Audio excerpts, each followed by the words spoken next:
Since 1981, Unbound has connected people like you with families worldwide on their self-directed paths out of poverty. A brighter future is possible for these families when we all walk together. Sponsor a child today, and you'll help a family take the first steps on their path. Change their future in just one click. Start walking with your new friend today at unbound.org/walk. Laudetur Jesus Christus.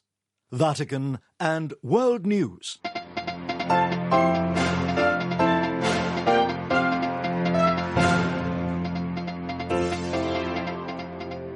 In the headlines this Saturday, December 14th, Pope Francis encourages artists to use their talents to foster peace as Christmas draws near. Mozambique's bishops express concern over sustained violence in the wake of elections, and the 2025 Zayed Award Committee explores the need to promote human fraternity as a healing balm for our war-torn world. In the Vatican, I'm Devin Watkins. Pope Francis met today with the artists who perform this evening at the Vatican's 32nd Christmas concert. The event is organized every year for charitable purposes to bring together internationally renowned musicians along with young emerging artists. Lisa Zengarini reports. Thanking the artists and organisers of the event, Pope Francis reflected on peace and hope, the underpinning themes of the concert, to which he said artists have much to offer. La musica ha una grandissima capacità di creare unità. Recalling the biblical image of Jesus' birth when angels proclaimed peace to the world, the Pope highlighted the profound role of music and art as universal languages that can create unity and foster communion. Music speaks directly to the human heart in a unique way, he said. Vi invito pertanto ad essere anche voi angeli di pace. He therefore encouraged artists to act as angels of peace, investing their talents and artistry in promoting that culture of fraternity and reconciliation our world today needs more than ever. Pope Francis then focused on hope, which is a central theme chosen for this year's concert in line with the theme of the upcoming Jubilee year. He reminded the audience that hope is first and foremost a gift from God, rooted in faith and sustained by acts of charity. While hope must grow from communion with the Lord, the Pope said, it also requires tangible expressions of love, thus fulfilling the present with meaning and opening up new horizons towards the future. Bringing these two themes together, Pope Francis described peace and hope as the two vocal lines of a song that artists are invited to make heard throughout the globe, so that future generations can inherit a better and more peaceful world. In this regard, he noted that the presence on stage of the selected participants in the Christmas contest is a sign of a healthy covenant between generations. Pope Francis concluded his address by remarking that the Church and the world need artists, creative ideals, and passion for justice and fraternity. I am Lisa Zengarini. Pope Francis today also welcomed members of the Italian Association Against Leukemia, Lymphoma, and Myeloma. He emphasized the need to accompany those struggling with the darkness of pain generated by infirmity through the gift of self and closeness to them. Thaddeus Jones has more. In his address, Pope Francis encouraged them to continue in their efforts as expressed in the motto chosen for their gathering, Together we illuminate the future.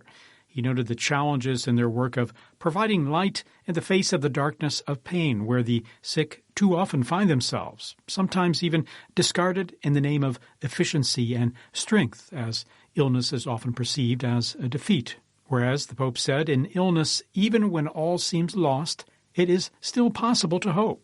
The Pope's meeting with the association's members took place in the Paul VI Hall, and on the occasion of their 55th anniversary. He began by thanking the delegation for their commitment to numerous outreach activities in which they're engaged, including funding research, developing specialized centers, and welcoming and caring for patients in their homes. The Pope said, in a word, proximity, being close to them, also defined as one of God's qualities. La vostra è una testimonianza di solidarietà. The Pope said, yours is a testimony of solidarity and proximity. The Pope then highlighted the need to offer our light with friendship, closeness, and listening, and to ensure that we bring the sick back to the center of our care. He said their stories and relationships can find meaning in pain and give answers to the many whys. From the word illuminate, the Pope then focused on the word giving. Its virtuous logic is an antidote to consumerism, he said. And in the perspective of Christmas, the Pope encouraged everyone to look to the Christ child so that we can all be saved. He said, let us draw strength from his fragility, comfort from his cry, courage from his tenderness. E la terza parola è piazza. Lastly, the Pope focused on the idea of the town square, a place where the association is present on the streets and works from the grassroots throughout Italy. I'm Dennis Jones. Niger's ruling junta has suspended the BBC for 3 months over the British broadcaster's coverage of extremist attacks on civilians. As Godfrey Kampamba reports, the government claimed the BBC's coverage destabilized the social calm and troops' morale. Niger's military government has suspended the British Broadcasting Corporation BBC for 3 months, accusing it of spreading fake news that could destabilize social peace and demoralize troops that are fighting jihadists. The decision would take effect immediately. The British Broadcasting Corporation programs, including in Hausa, the most spoken language in Niger, and French, are broadcast in the country through local radio partners, reaching up to 2.4 million people in the country this year.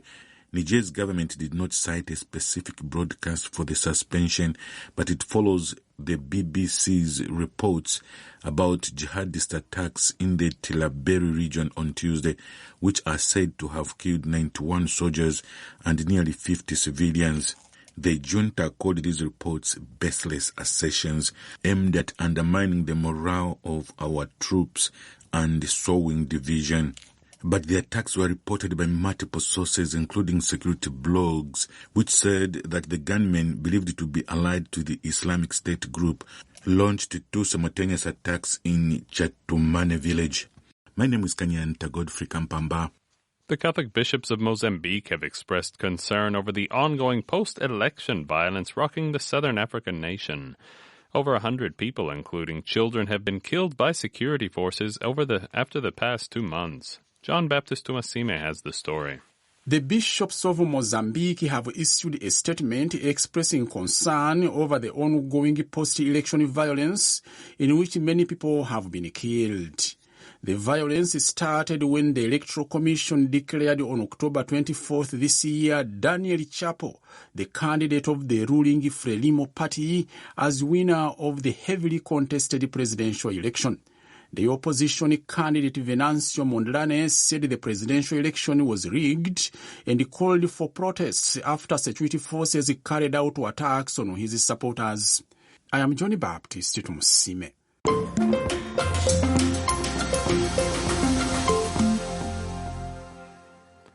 Following an audience this morning with Pope Francis, several members of the judging committee for the 2025 Zayed Award for Human Fraternity visited the studios of Vatican Radio.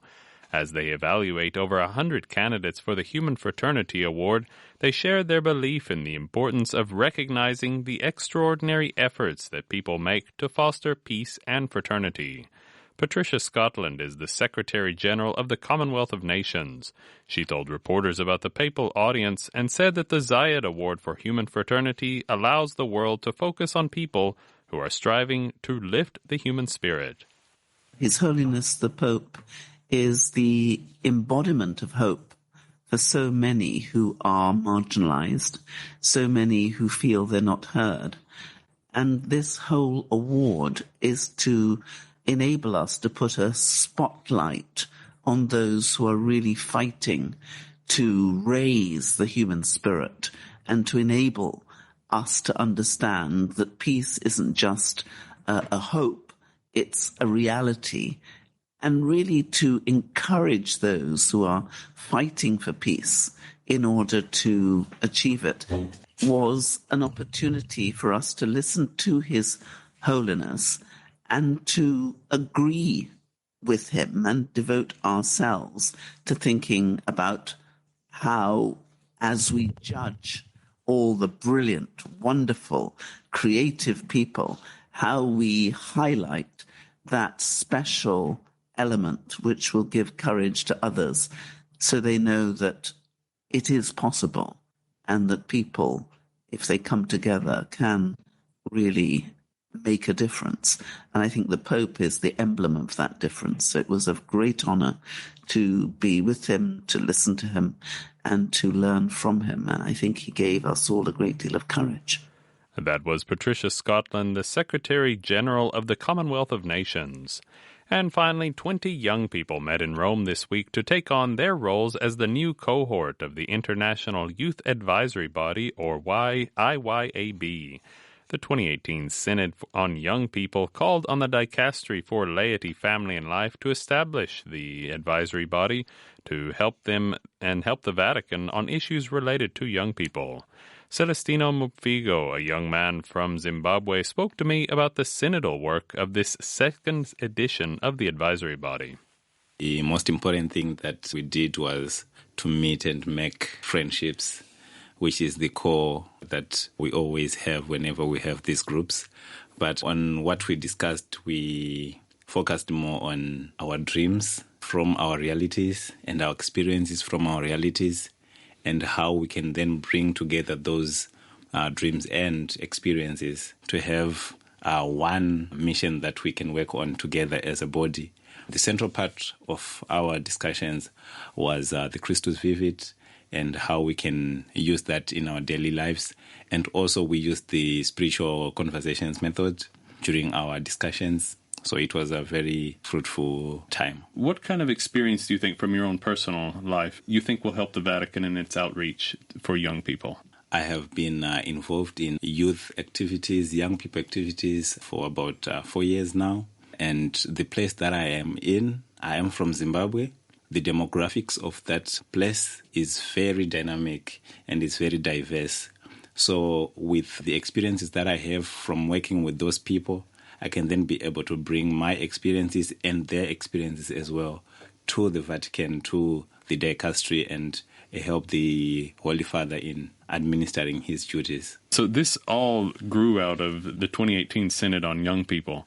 Christus Vivit was the result of that, the Pope's Apostolic Exhortation. How does that guide your work? Christus Vivit is like a manual that was given to us by the Holy Father on how we should, first of all, live our lives as young people, and how we relate to each other, how we relate to God, and how we can maneuver through the difficulties of life, and how we can assist each other in living out our vocations, and more importantly, on how we can be active to participate in the mission and life of the church.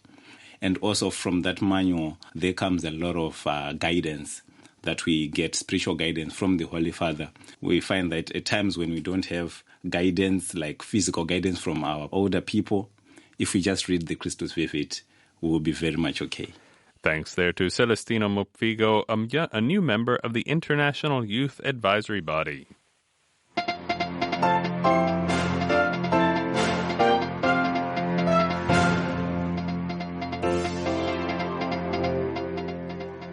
That brings us to the end of this edition of Vatican and World News. For more on these and other stories, please visit vaticannews.va.